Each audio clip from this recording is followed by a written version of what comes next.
A day in politics is a very long time.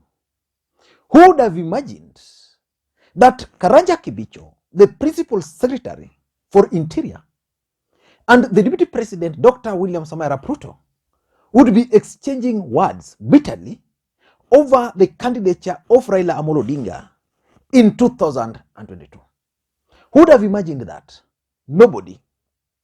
But politics is politics.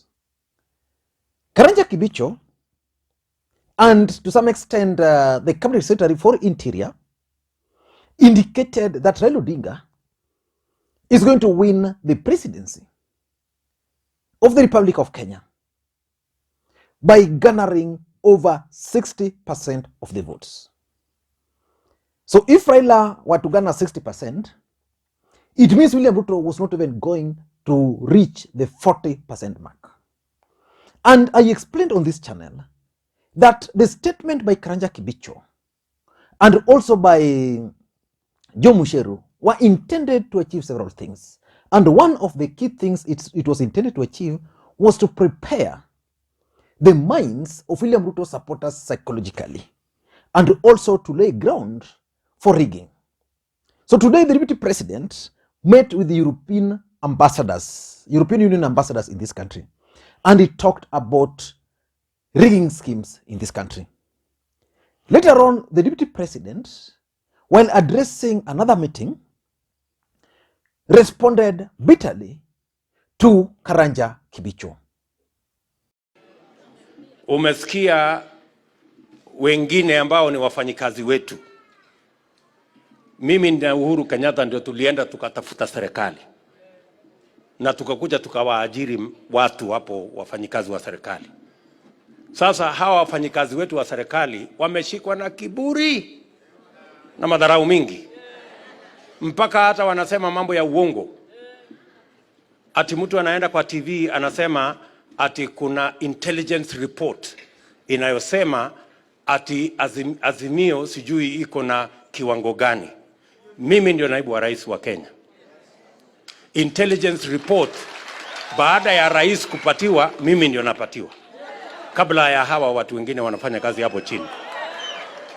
I want to tell the people of Kenya to treat with contempt the propaganda being propagated by some of our staff, that there is any intelligence report that says our competitors are ahead of us. In fact, the intelligence report that our NIS have released is that Kenya Kwanza is ahead by 8 percentage points against our competitors. And I want to challenge the public officials. If they are serious about what they are saying, let them publish the report they are talking about that is coming from NIS. Wawache upuzi. Sijui kama tunaelewana? Tunaelewana, my friends? So tafuteni mbinu ya kusupport watu yenu.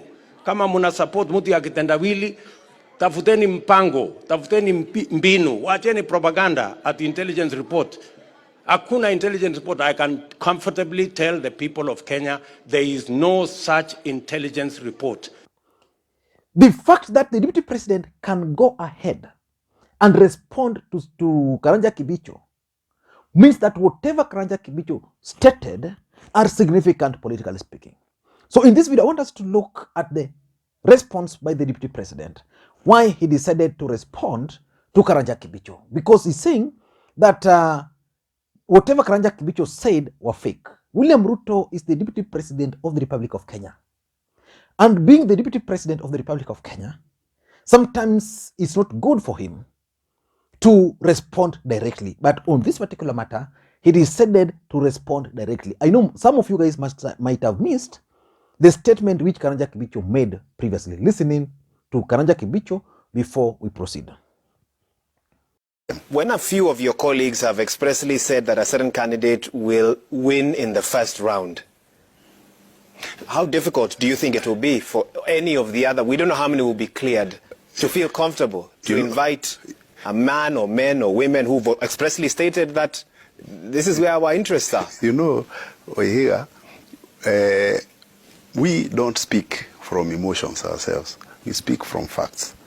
if you asked me, for example, what the data is saying today, and because you're entitled to my answer as a public servant, I will give you as it is.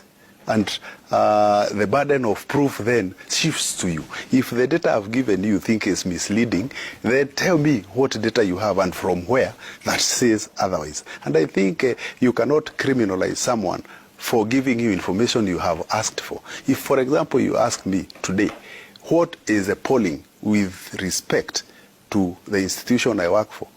Yeah, I will tell you. And if it favors, because you have asked me, I didn't volunteer it. If it favors a person, it doesn't mean that that's the person I necessarily support, but it's what the data is saying. And when it's saying like that, then it's up to Kenyans. I've explained to them as a policy initiator what they should look for, what the question they should ask, and why they must be careful, because we must relate our political decisions to our future as a country. Well, what is the data saying? You are told here by CS Mushero. That's what it's saying. This is what intelligence data? This is intelligence data. That's what it's saying. It's a 60% win in the first round. That's what it is saying. First round. With 2 months to go to the election, voters will change their mind. There is a difference between noise making and facts. There are people who will make noise, do all sort of photoshopping. Let me tell you, I saw a photo about my town, Kagio, that has one road that cannot pass 3 vehicles, that had a crowd of 2 kilometers wide. But in Kagio, a road passes only 2 vehicles. So that is perception creation, which is very far from facts. As we don't deal with those perceptions, we deal with facts. What are the facts on the ground saying? And they are saying very different things from the noise. No, that's the statement which is causing havoc within William Ruto's camp. What was the objective of William Ruto's response to Karanja Kibicho? Before we get into that, let us go back a bit. And I want to ask you this question. Do you think William Ruto has access to intelligence reports in this country? The truth of the matter is that nobody can answer that. But he might get intelligence briefings, because constitutionally, the person who accesses the intelligence reports first is normally the president. Then the deputy president gets some, and I think Fred Okengo Matiang'i. But the question is, who prepares this intelligence report? Are they supporting William Ruto, or are they with President Uhuru Kenyatta? If you can answer those questions, then we can understand why the deputy president made those responses. But let us not get into some of those details, because those details we cannot really get answers to. Let us just look at the politics of the statements by the deputy president and those of Karanja Kibicho. Why do you think the deputy president decided to respond to Karanja Kibicho publicly? As a deputy president, if I were him, I would have let some of these things pass. But he decided that the best thing was to respond. And he has responded. What was the objective? Number one, I think the deputy president is keen on assuring his supporters that everything is all right, that they are winning the presidency. The truth of the matter is that the statement by Karanja Kibicho was intended to demoralize William Ruto supporters. You see, if you've been leading, like William Ruto has been leading in opinion polls, at some point he was almost at 70-something, Raila Odinga was at 16%.